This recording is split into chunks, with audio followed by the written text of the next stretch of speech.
Friends, next topic is model evaluation terminology. For the evaluation process, first we need to understand some terminology, or we can simply say terms. So we have a ground truth, or we can say we have some reality. इसको इस तरह से समझिए, like 100 patients हैं, 100 patients में हम वही अपना कोई सीवियर डिसीज़ जो है डायग्नोस करने के लिए हमने का सिस्टम बनाया हुआ है, मॉडल को ट्रेन किया हुआ है, like just like for cancer. तो कैंसर के लिए उसमें इमेजिन करिए 75% don't have any disease, or we can say don't have cancer, whereas 25 of them have cancer. The ground truth is that particular statement that we have 100 patients, out of them 75 don't have cancer and 25 may have cancer. So this is the ground truth. Next is prediction. Prediction is क्या predict किया जा रहा है. हो सकता है cancer को उसने सही डायग्नोस किया हो सकता है किसी कैंसर पेशेंट को उसने कह दिया हो नहीं, पेशेंट में कैंसर नहीं है. हो सकता है नॉन पेशेंट के लिए उसने कह दिया हो yes there may be a cancer, है ना, या फिर यही कहा हो कि पेशेंट में कैंसर नहीं है और वाकई में उस पेशेंट में कैंसर नहीं था. तो this is the prediction part. तो ground truth and prediction. Next, how it may be positive और how it may be negative. Like कोई डिजीज़ है तो it is said to be positive report, disease नहीं है that means it is said to be a negative report. तो for these 4 terminologies we have 4 different cases. First is true positive. See, it has 2 parts, true plus positive. Positive report आई थी तो वो सही आई थी. Getting my point. True positive means yes cancer patient is diagnosed with the cancer, और in our example we can say yes apple is detected as an apple. Getting my point, है ना. तो कोई चीज़ सही प्रिडिक्ट हुई है that means it is positive with true. Cancer है, पॉजिटिव रिपोर्ट आई है और सही आई है. इसी तरह से यदि कैंसर पेशेंट नहीं है वो तो ट्रू नेगेटिव, यानी सही डायग्नोस हुआ है, कैंसर पेशेंट था तो ट्रू पॉजिटिव, और उस पेशेंट में कैंसर नहीं था ट्रू नेगेटिव. नेगेटिव रिपोर्ट आई है और वो ट्रू आई है. तो we may have either true positive और ट्रू नेगेटिव. ये उसके सही प्रिडिक्शंस हैं, हमारा जो भी हमने मॉडल ट्रेन किया था. इसी तरह से we have 2 other terms, either false positive और फॉल्स नेगेटिव. फॉल्स पॉजिटिव क्या हुआ, लाइक कोई कैंसर पेशेंट कोई पेशेंट है, उसको कैंसर डायग्नोस हो गया, रिपोर्ट आ गई पॉजिटिव, पर उसको कैंसर नहीं था, तो पॉजिटिव आ गया, दैट इज़ फॉल्स प्रिडिक्शन. समझ में आई बात. इसी तरह से एक और केस हो गया फॉल्स नेगेटिव, मीन्स पेशेंट में रिपोर्ट नेगेटिव आई है जो कि गलत आई है, यानी कि पेशेंट क्या था, कैंसर वाला था और उसकी रिपोर्ट नेगेटिव आ गई है. ठीक है ना. तो ये 4 केसेस पॉसिबल हैं किसी भी प्रिडिक्शन में, चाहे वो हमारा कैंसर डिजीज़ हो, चाहे एप्पल का हो, कोई भी प्रिडिक्शन चल रहा है तो उसमें 4 पॉसिबल केसेस हैं, true positive, true negative, false positive and false negative. ठीक है. These 4 terms are used for the further topic that is confusion matrix. A confusion matrix is a table that denotes all these 4 predictions for the particular prediction. तो to evaluate a model we need to draw a confusion matrix. एक हमें confusion matrix draw करते हैं जिसमें हम ये चारों ही terms को बताते हैं कि ये कितना इसने ट्रू पॉजिटिव दिया, हमारे मॉडल ने कितना उसने ट्रू नेगेटिव दिया, कितना फॉल्स नेगेटिव रिजल्ट्स आए थे और कितने फॉल्स पॉजिटिव. आप इस डायग्राम को देख सकते हैं, जो कन्फ्यूजन मैट्रिक्स बनती है उसमें ये चारों ही केस इस तरह से डिनोट करते हैं. आप देख सकते हो एक 2x2 की मैट्रिक्स है जिसमें लेफ्ट हैंड साइड लिखा है एक्चुअल और टॉप पे लिखा है प्रिडिक्टेड। एक्चुअल या तो पॉजिटिव होगा या नेगेटिव, और प्रिडिक्टेड क्या होगा, जो एक्चुअली हमारे मॉडल ने प्रिडिक्ट किया है। तो यहाँ पे आप देख सकते हो पॉजिटिव पॉजिटिव यानी एक्चुअली पॉजिटिव था और प्रिडिक्टेड भी पॉजिटिव हुआ है, यानी क्या हम लिखेंगे ट्रू पॉजिटिव।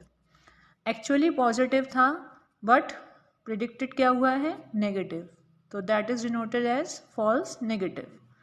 एक्चुअली नेगेटिव था बट प्रिडिक्ट कैसे किया है पॉजिटिव, तो ये क्या हो गया फॉल्स पॉजिटिव। एक्चुअली नेगेटिव था और प्रिडिक्टेड भी कैसे हुआ है नेगेटिव, तो it is said to be true negative. This is how a confusion matrix is represented to denote all the possible predictions.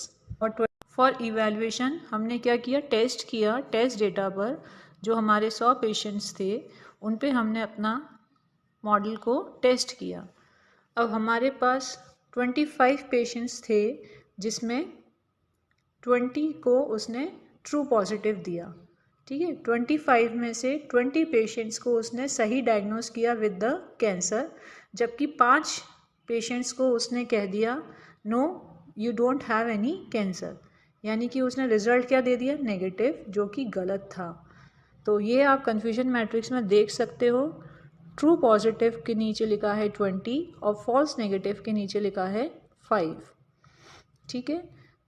इसी तरह से जो 75 पेशेंट्स थे बिना किसी कैंसर के, है ना, तो 70 पेशेंट्स को उसने सही डायग्नोस किया, कहा कि इस 70 को कैंसर नहीं है, तो क्या रिजल्ट हो गया ट्रू नेगेटिव।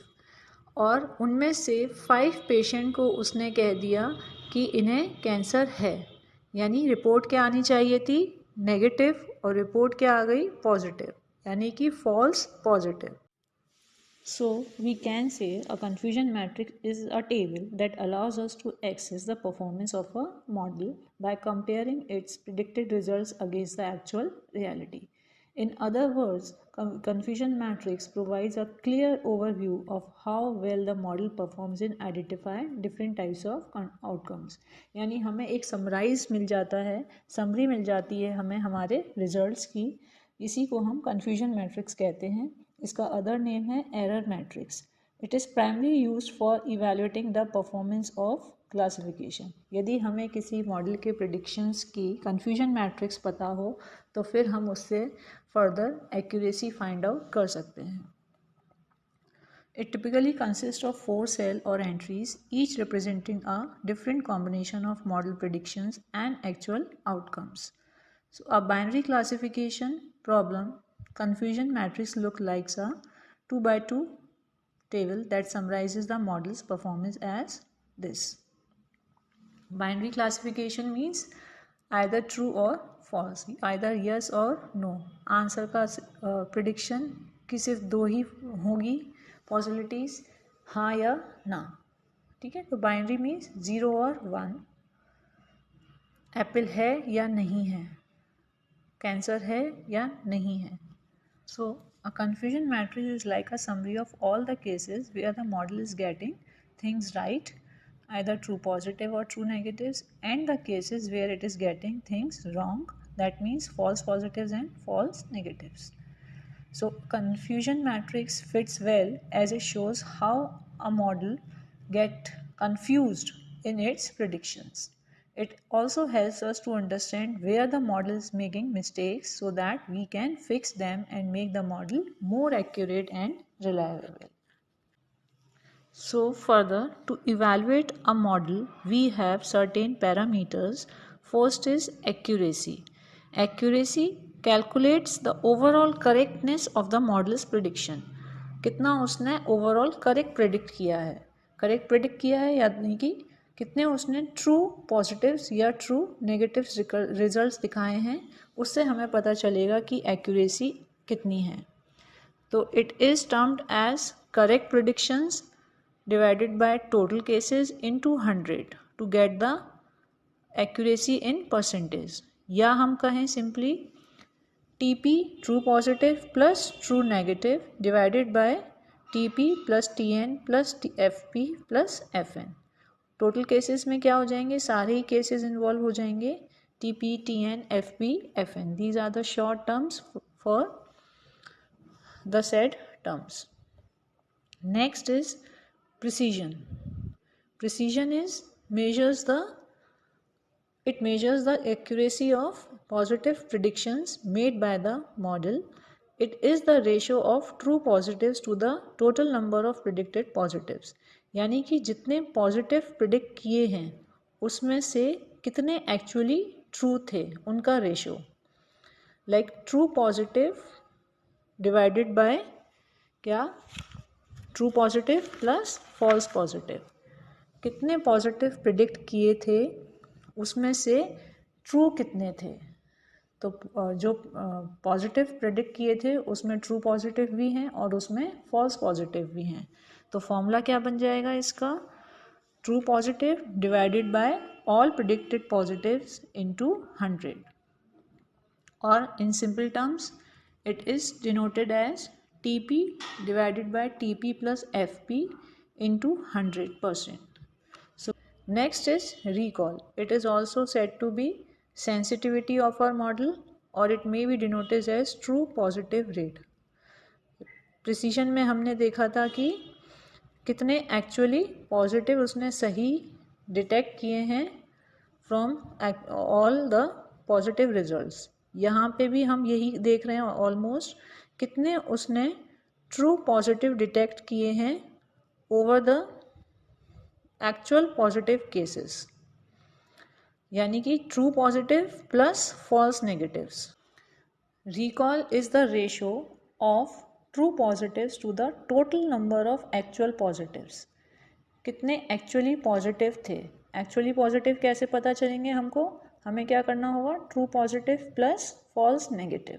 क्यों फॉल्स नेगेटिव क्यों ऐड किया है, क्योंकि फॉल्स क्या थे, नेगेटिव रिजल्ट्स जो थे वो फॉल्स थे, यानी कि कहीं ना कहीं वो पॉजिटिव आने चाहिए थे जो कि गलती से नेगेटिव आ गए हैं. तो रिकॉल को हम कैसे डिनोट कर सकते हैं, with a formula true positives divided by true positive plus false negative into 100 to get the recall in terms of percentage. Specificity यानी true negative rate. It measures the ability of the model to correctly identify negative instances. It is just reverse of recall. Recall में हमने देखा था कितने actually उसने true positive को सही diagnose किया है, जबकि ट्रू नेगेटिव रेट क्या है, कितने नेगेटिव रेट्स कितने नेगेटिव केसेस को उसने ट्रू डायग्नोज किया है. ठीक है ना. तो इसका फॉर्मूला क्या बनेगा, it is the ratio of the true negatives to the total number of actual negatives. ठीक है, true negative divided by true negative plus false positives. Difference क्या है, रिकॉल में हमने ट्रू पॉजिटिव को डिवाइड किया था true positive plus false negative. यहाँ पे हम क्या कर रहे हैं, हम ट्रू नेगेटिव को डिवाइड कर रहे हैं by true negative plus false positive. False positive भी क्या थे, नेगेटिव केसेस ही थे जो गलती से पॉजिटिव डायग्नोज हो गए थे, है ना. तो नेक्स्ट इज F1 स्कोर. जब हम प्रिसीजन और रिकॉल दोनों को एक साथ कंसीडर करते हैं तो it is said to be the F1 score. It balances precision and recall. It is the harmonic mean of precision and recall, providing a single value that considers both false positive and false negatives. तो harmonic mean निकालने के लिए क्या है, हमें दोनों के reciprocals precision और रिकॉल का रेसिप्रोकल लेना होगा और फिर उसको एवरेज करना होगा. एवरेज करने के लिए क्या करेंगे, सिंपली 2 से डिवाइड कर देंगे. तो ओवरऑल फॉर्मूला क्या बनता है, तो ओवरऑल फॉर्मूला क्या बनता है, 2 into precision into recall divided by precision plus recall.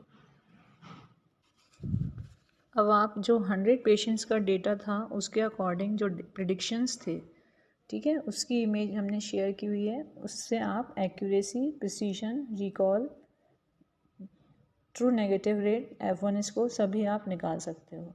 तो this is how we calculate the performance in terms of accuracy, precision, recall, F1 score.